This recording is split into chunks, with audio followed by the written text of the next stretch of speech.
Everyone has different values. Everyone has different goals or dreams, cultural background, religious beliefs. But human beings have something in common. We have the same fundamental needs. When your needs are met, you are lit up like a Christmas tree. You feel alive. You feel passionate. When your needs are not being met, you're going to feel a level of frustration or anger or fear or uncertainty or stress or maybe just boredom that just sucks the life out of a human being. All of us have two things we really want to master. If you think about it, we have things we want to make better, change, or improve. I mean, I don't care who you are. If you're totally honest, there's always an area of our life we'd like to make better. You know, if your career's perfect, your body's out of shape. You know, if your body's great, you probably don't have enough time with your kids. If you spend all the time with your kids, your intimate relationship is probably not passionate. If your relationship's really passionate, maybe you're not taking care of your finances. I mean, it's the nature of human beings to focus on certain areas and miss others, and they tend to bite us later on. What I do is create a process where you're able to figure out what it is you really want in each of the areas of your life that are most important, what it is that's missing, show you where you want it, help you find out where you want to go, and then show you a set of strategies to maximize it. But then we click on the part that makes it all move forward, which is your emotion and your psychology. I mean, think about it. Information without emotion is forgotten. If I asked you, where were you on the day of, 9/11, no matter where you are in the world, American or not, most people remember the moment they heard it, what was around them, where they were, what they experienced. If I asked you, where were you on 6/11, most people have no clue.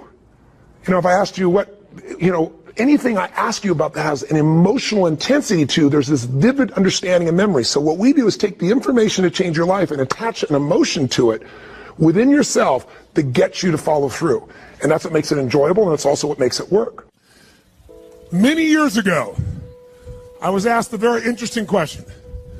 Somebody asked me a question, they raised their hand in a seminar and said, Tony, can you change people that don't want to change? Of course you can change people who don't want to change. All you need is the right kind of... If you have enough leverage where change becomes an absolute... Now for some people, leverage is not even the threat of their own life. Some people rather die than have you tell them what to do. And so that's not the leverage. The leverage for them might be something for their children. Leverage for them might be spiritual growth. All of us have a leverage point. If you find the leverage, not the leverage you make someone do it, the leverage that will make them make themselves do it. We all have some place that'll get us to follow through. Now, if you get enough leverage and if you interrupt the pattern enough, how many of you ever had a pattern when you were a kid and you had like some obnoxious uncle or something and you were trying to be upset and they'd come like rub your damn head or something that should make you crazy and you couldn't stay upset because they kept doing this to you? How many had this happen? Say aye. If you have enough leverage and you break someone's pattern enough times, a new pattern will show up. If you're conscious, you can create the new pattern. So the answer is yes. Now then the question would be, Tony, if all it takes is leverage, then why don't most people change? And I had a lot of answers for that, but that night, I'm a night person. That night, I'm wired up after a seminar. It's like 2 o'clock in the morning, it was December. And so I flip on the television in the back for some white noise, looking for CNN, and I come across the old Christmas classic, this Christmas Carol, right? A Dickens classic. And I see it in black and white, and I start watching the movie, and I'm remembering it from being a kid. And as I'm watching this thing, I see this man named Scrooge who clearly doesn't want to change. In fact, he's certain he doesn't need to change because what's happened is his life went through a lot of pain. And when he got pain, he looked for the source of that pain, and he said it was being close to people. So he decided his people equals pain. Remember the red squares we talked about? So now he wants to avoid people, and he's mean to people. Now, he's also very wealthy financially. He makes up this belief that because I'm mean and tough with people, I'm rich. The truth is, he's financially rich. If you watch the movie, you read the story, when everybody else is gone, who's still working? He is. He's hardworking, he's thrifty, he's smart, he's intelligent, but he thinks he's rich because he's mean. So he doesn't want to lose being rich. He doesn't want to lose not being hurt. So he has a belief. Be mean to people and everything works out. even though he's miserable? Can we have beliefs that make no sense and yet still believe them? Yes or no? Sure, we just get wired. So I'm watching this guy. Now, the only way people change is if they associate either enough what? Pain, so they have to change, or they associate changing will equal enough what? And ideally, if you get both, you'll change. If you get, every moment I do this, the pain's getting more and more intense, there's a point where you must change. And if I change, I get all this pleasure, you're going to want to change. How many follow? But what equals pain and what equals pleasure is what you associate in your nervous system. So what happens is, the only way you create change is changing what you link pain and what you link pleasure to in your nervous system, not just in your head, in your gut. That's what controls you. Lots of times in your head, you know what you should do, but your gut takes over. Your fear, or your greed, or your desire, or your comfort, or whatever. Who knows what I'm talking about here? Say I. But watch this. How many of you used to have a favorite dessert, or a food, or a form of alcohol that you really, really, really loved?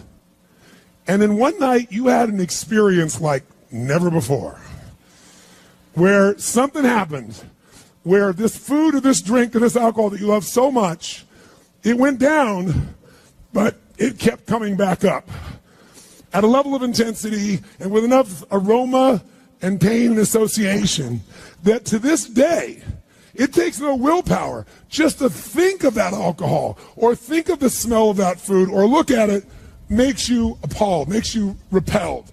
Who's had an experience like this in your life? Say I. Tell me what that change was. Was that a change in willpower? No. All that happened is your brain changed what it used to link pleasure to, it now linked pain to. When you link enough pain, it takes no willpower, you're going to avoid it. The problem is some of you are linking pain to things you need, like exercise, right? Or pain what you need, like a relationship, right? And it's the wrong association, but it's going to control your life. Your job is to change what you link pain and pleasure to. So that night, what was pleasure became pain, and now it takes no willpower, you just avoid it. So we call that changing what you associate to things in your nervous system, or for short, a neuroassociative change. In other words, changing in your nervous system, what you associate pain and pleasure to. So, by the way, in this Christmas Carol story, does this man Scrooge change his life? Yes or no? He didn't want to change. Does he change his life a little or completely? And by the way, how fast? In a heartbeat, in one evening. How does it happen? 3 neuroassociative conditioning specialists show up at his house. Right? 3 ghosts show up, and what do? They get him to link a massive, unbearable amount of what? To all the things he did in the past around people. Then they go to everything he has in the present, pain, and everything in the future, pain, till there's so much, there was nowhere to escape. Here's the other reason why people don't change. Because right now, my relationship's in pain. But it was good in the past. So you escape having to change by remembering a good time. Or I might be coughing and having these problems with cigarettes right now, but you know what? George Burns lived to be 102. He smoked cigars, by the way, and he's 1 out of 10 billion people that pulled that off. But let's not confuse ourselves with ratios. So you make up what the future is. If your present is painful, you can escape to the past and get out of the pressure to change. How many follow this? Say I. Or you can escape to a future because no one knows what it is for sure and you can make it up. But if your brain links, it's been painful in the what? Past, and it's even worse it'll change like that. Who here has ever stayed in a relationship that you knew was not right for you? It wasn't right for you, it wasn't right for them. Who has ever stayed in a relationship way too long? Who's done this before? Raise your hand. Say I. It wasn't good for you, it wasn't good for them, yet you stayed. Why? Why? Because even though it's painful in the present, what'd you do? You said, it'll get better over there in the future. Who finally changed? Who here finally changed that? Say I. How'd you do it? Your brain went, it's painful now, it was painful in the past, it's going to be worse in the future, that's it. That's what I call a Dickens pattern. When you lock in pain in all those places, there's no place to escape, so you change. It's like if you put a wall here, and a wall here, and we close them in on you, amazingly, you'll move forward. That's what we're talking about. Giving yourself leverage on yourself that way, not having someone else do it to you, you do it to yourself. That's when you got the power again. How many get it? Say I. This could be the greatest time you ever live if you control what you focus on, if you find a more empowering meaning, and if you decide to model the actions of those who succeeded before you. It can be the best financial time, the best emotional time, the best spiritual time of your life, but you better take control of your state. And if you think you're going to do it just by today, you're wrong. You're going to need to get yourself some rituals. Right now, every one of you in this room is controlled by your rituals. I don't just mean this one. I mean every morning you get up. I know your body. I can look at your body right now, and I can guess your rituals. Some of you, your rituals to work out 5 times a week, I can see it clearly. 4 to 6 times a week, it's obvious. Because you couldn't look like that if you didn't do that. Some form of workout. I don't care if it's walking, lifting, whatever. Some of you, it's obvious that lifting weights is part of it. You can see by that man's muscles. I know what his rituals are. Because your life comes from your rituals. If you don't develop the ritual, you're kidding yourself. How many agree with me on this? Raise your hand, say I. And there are rituals that put you in state, and there are rituals that take you out of state. You have rituals in your relationship. You have rituals with your body. You have rituals around your finances. And the rituals that worked in the reaping time of fall in the markets and in business and in real estate, those rituals won't work now. If you do the right thing at the wrong time, you get pain. I'll say that again. If you do the right, you go, but Tony, I'm doing the right thing, but I'm not being rewarded. If you do the right thing at the wrong time, you don't get rewarded, you get pain. So you better do the right thing at the right time, and to do that, you better know what season you're in, and to do that, you better learn how to change your state. How to take control of your own conditioning. That's what I live for. Does this make sense to you, yes or no? Come on, guys, yes or no? So now it's time to train yourself to do that. I'll show you how fast it can change. Try this just for a second. I want to show you what you can do with just focus. Try this for a moment. I'm going to give you a test. Sit up in your chair with some energy. Make sure your buddy next to you is in a strong state. If otherwise, adjust their state. Come on, change their physiology, whatever they got to do. See if they're ticklish. That might help. Now do this. I want you to look around this room.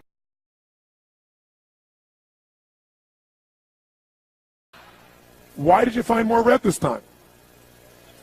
Because seek and you shall. That's right. Whatever you focus on, you're going to find it. In fact, let me tell you something. You'll even find it when it's not there. How many saw burgundy, called it red, just so you could have more things you counted? Raise your hand. Say, aye. Come on. See, whatever you're looking for, you're going to find. So if you want to change your life, my friends, you've got to change your physiology and you got to change your focus. By the way, how fast can you change that stuff? How fast, my friends? How fast? How fast? Come on. In a heartbeat, once you rechange your conditioning. That's all you got to do. And you can do it fast. You can do it with a question or two. Try this right now. Answer this question in your mind and be honest. What in your life today, if you wanted to be, could you feel proud about right now? If you wanted to feel proud, if you didn't feel like, I shouldn't be proud, if you wanted to feel proud, what could you be proud of in your life today? Your children, your health, your body. Is there a problem you faced? Instead of running from it, you finally stepped up and handled it? What could you feel proud of in your life today?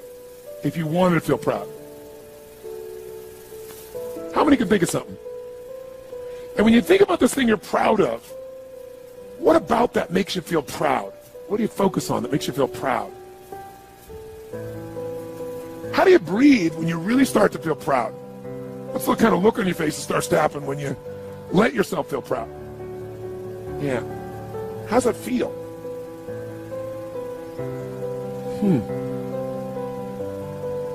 Think of another area of life. Think of an area of life that you're grateful for.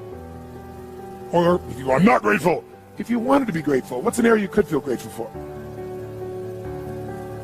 What could you feel grateful for if you really wanted to feel grateful?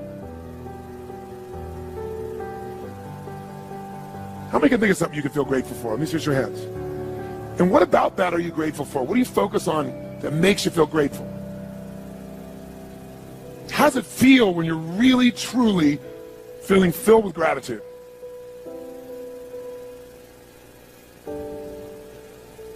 Here's one.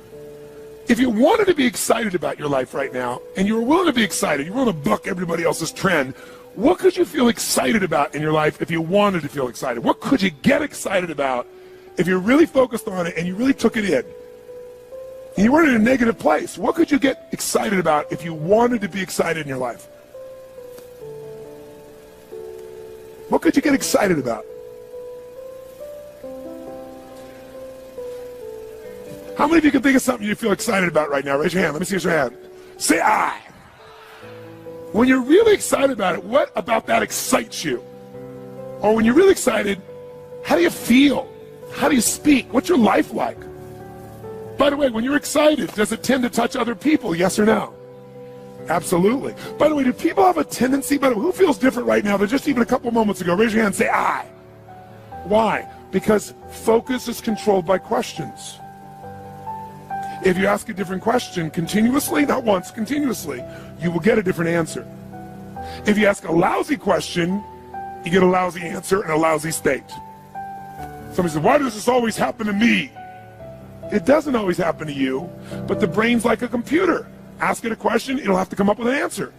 Because you deserve it, you idiot. Someone will say, how come I can never lose weight? You can lose weight, but if you keep saying, how come I can never lose weight, the brain's got to come with an answer. It goes, you're a pig. Lousy questions create what? Lousy answers. Ask a better question, get a better answer. Now here's what I want you to get. I want you to get that you can change your state. How fast, guys? How fast? How fast? And if you get the habit of doing it, you'll have a different life.